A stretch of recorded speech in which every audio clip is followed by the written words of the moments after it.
What is going on, everyone? Anthony Drew Gary here, host of the How To Show, where we talk about optimizing life, money, and happiness one how-to at a time. And I am back in the saddle this week with new content. Thankfully, the news cycle gave me a lot to talk about. So over the past week, the Biden administration talked about the cancellation of student loans up to certain thresholds for folks who make up to certain incomes. And while I don't want to talk about whether or not that's right or wrong, I don't think this is the format for that. I want to spend some time talking about how to cancel student debt from a philosophical standpoint. If we were to do it, how can we do it better? And so I think there's plenty to be desired in the plan that's been placed right now. But using the framework, I think that we can still get to the same points and just do it in a little bit more of an optimized way. And that's what this show is all about. This is my hot takes on what came out of the Biden administration last week. So hopefully you don't cancel me over it. We'll see. We'll find out. But the first thing I want to do in true financial sense is to talk a little bit about who pays for this plan. And so there are a couple of trains of thought there. The most common is that, it gets added to the national debt. And unfortunately, right now, America is not running in a balanced budget sort of situation.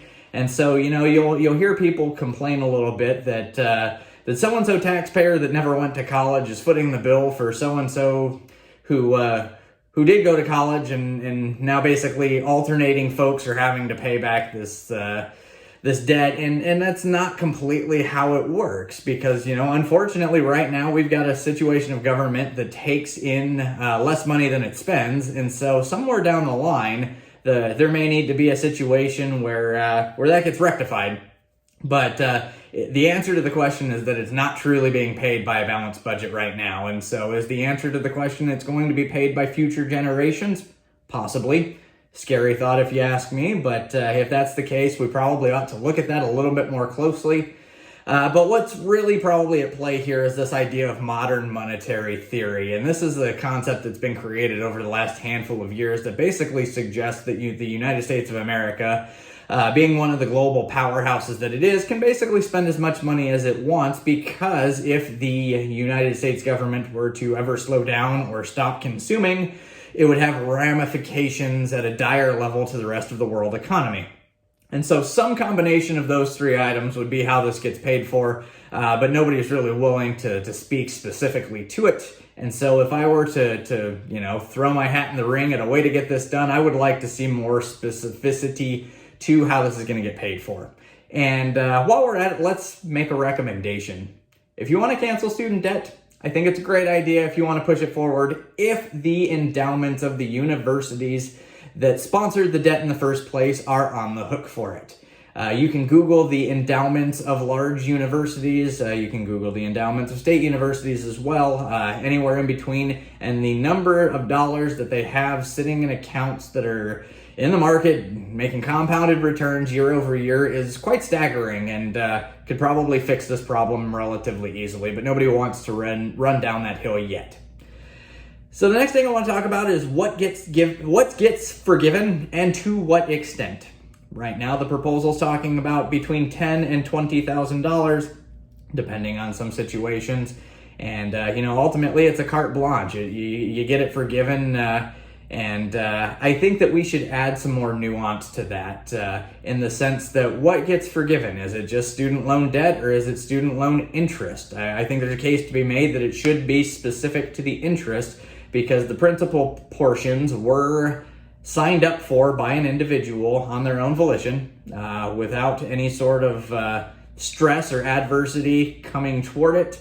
This was a decision that folks made, and the reality is that folks who have this significant level of student loan debt have been on the wrong side of compounding interest, attacking the amount of money that they owe. And so there's a good chance that if you're forgiving $10,000 or $20,000, it could be almost all interest anyway, and I would suggest that we push toward that direction. And then I want to talk about the income limits to this, and this gets a little bit interesting because they basically suggested that if you make up to $125,000 if you are single, or up to $250,000 if you are married, those are the income limits to whether or not you qualify for this program. And this is very similar to the way that the COVID relief checks were sent out. It does not include any sort of index for where you live in the country. What do I mean by that? If you make, as a single person, 125 grand a year, and you live in, let's use an example of Indiana, somewhere in the rural areas of Indiana, or let's go on to an extreme. Let's say you live in the rural areas of either Arkansas, Mississippi, Missouri, etc. If you make 125 grand there, you're making a great living. You probably have enough to cover your student loan debt repayments. However, if you make 125 grand a year and you live in Manhattan, New York City, or if you live in San Francisco, there's a decent chance that you probably qualify for some level of food assistance, because that's not enough money to live on in those areas based on how expensive the cost of living is. So if you're going to set aside money to pay for student loan repayment for these folks, you've got to consider the fact that not everybody is in the same instance. Even at specific income levels, there's got to be some index that starts to justify that out. The next thing I want to talk about is who qualifies from a sense of did you or did you not graduate from the institution that you took out loans from. I think that the idea here is that you went to school to graduate, to gain a set of skills that are applicable in the marketplace, and perhaps we change the incentive structure here. If you have graduated from your institution, you qualify. If you have not graduated from it, you do not qualify, however, we can set up a situation like that where that sort of funding gets diverted to a scholarship program to help you finish your degree. Things to think about. Maybe it's worthwhile, maybe it's not, but just thinking about ways to improve the program.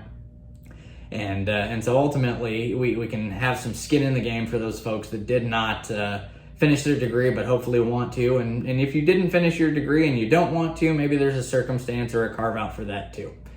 The last thing I want to talk about is the legal ramifications of getting this done. It's my understanding that the Biden administration worked through some language in the 2003 HEROES Act, which allows, under basically natural disaster, the folks involved here to manipulate loan payments, and they're lumping in student loan payments as part of this. And this language was written as a result of the 9/11 terrorist attacks, which is a very specific and unfortunate situation in the history of the United States, but I'm not certain that it's specific to the situation that we find ourselves in now. They're using the HEROES Act and natural disaster to lump in COVID-19 and the shortcomings of the last couple of years into this sort of situation to have the justification to manipulate loan payback. And I think that's really a tough pill to swallow, considering that right now we're at 4% unemployment across the country. It's hard to justify that there's been a natural disaster at this point in 2022 that justifies that sort of a language going. And so I would love to see some sort of agreement that actually runs through Congress and the actual appropriate sections of our federal government to consider this issue, rather than just an administration from the top down saying, this is what we're going to do, this is how we're going to do it. We found some footnote and some language from 20 years ago, and this is how we're going for it. I think there's a better way to get this done. I doubt that anybody that has the power to get this done is ever going to watch this video, but it is worth a try. We can optimize life, money, and happiness, not only for ourselves, but for the federal level as well. That's going to bring this episode of the show to a close. Hopefully you got some ideas or some rage out of what I said. Leave me a comment down below. Let me know what you think about this, because this is fun. This is an exciting time in the life of our country, because there are a lot of people that feel strongly about this issue. So leave me a comment. Let me know how you feel about it.